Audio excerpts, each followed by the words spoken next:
So it's pronounced Miann and Co.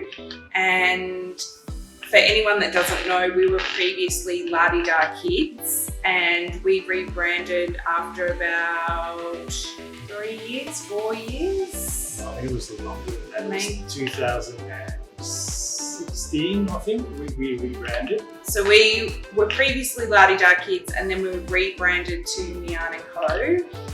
The reason behind that was to enable us to venture into other areas. La Di Da, with the word kids, was quite limited in what we wanted to do with the brand, which you now see in full force with Miann and Co. Yeah, at that point we were also doing a bit of homewares, etc. And afterwards we had plans to go into women's wear, so yeah, the name wasn't quite fitting. And we spent numerous hours and days trying to find a new name. We were going through the registration process as well, and trying to come up with a name that hasn't been taken as such for trademarking, and all that was quite hard to find. So we spent a lot of time trying to come up with a name.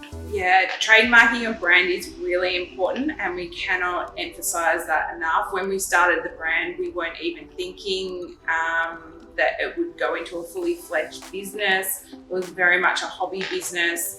And when we got into the trademarking process 2 or 3 years into it, it was quite difficult to secure La Di Da Kids on a global level as well. So that was a big change for Miann and Co. Yeah, I think it was for us both, it was sad to let go of the name La Di Da Kids. It had such a nice ring to it, and it was so much part of the business, but at the same time, we were looking forward to the future as well and seeing how we could grow the brand into different categories. And Miann and Co is very fitting, and we're very happy with that choice. Yeah, we are. We love that name. So yeah. Right. And it's simply a made up name. We literally locked ourselves in a bedroom and went through, it was a whole weekend of going through different scenarios, testing, trying to find out if we could secure all the domain names and also all the social handles. So yeah, it was simply a made up name. It's got no meaning, and we were recommended that from our lawyers to go with the made up name that would be easier to trademark, and it's been no problem trademarking it. So definitely recommend, if you're going to start a business, is to go with a made up name. It's easy to trademark. I also think you need to know beforehand whether you're going to go global or whether you're going to stay within your country or region as such. For us, we knew that we were already selling globally, so we had to trademark globally, which made the process a bit harder because we had to search different countries as well to make sure that the name was registered or trademarked there as well. Yeah, so I think with businesses, you enter onto the global scale a lot earlier, with social media being global platforms. So that's something to be aware of when you're starting a business.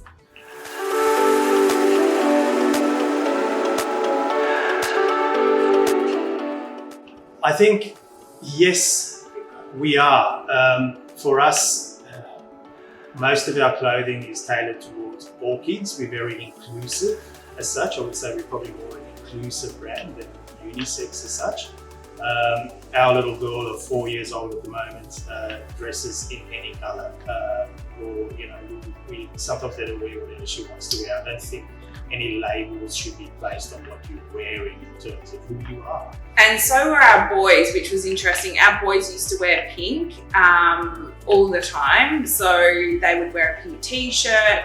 And we really wanted to teach our kids that there's no specific colours typical to male or female. That is an important thing to us.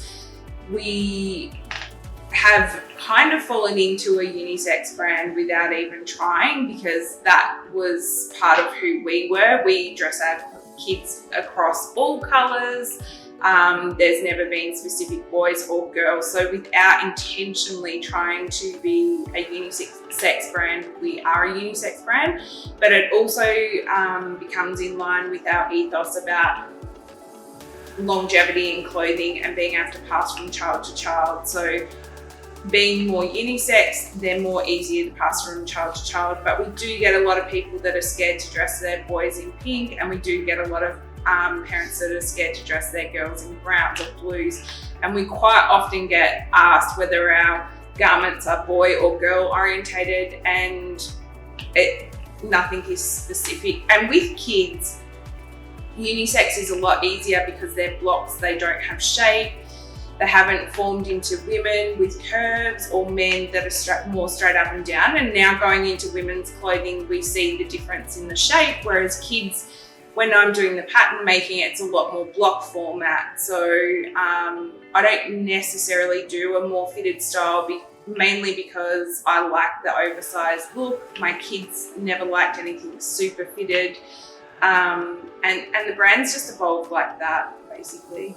In saying that, though, I wear the Chloe knit pants and the Rory knit jumpers, which is how winter's range. So, you know, there are some pieces that I suppose can be unisex in our adults range as well. Absolutely. And we've got older boys. We've got a 10-year-old that's wearing men's clothing, and we've got a 13-year-old that's he's over 6 foot, so he's wearing men's clothing.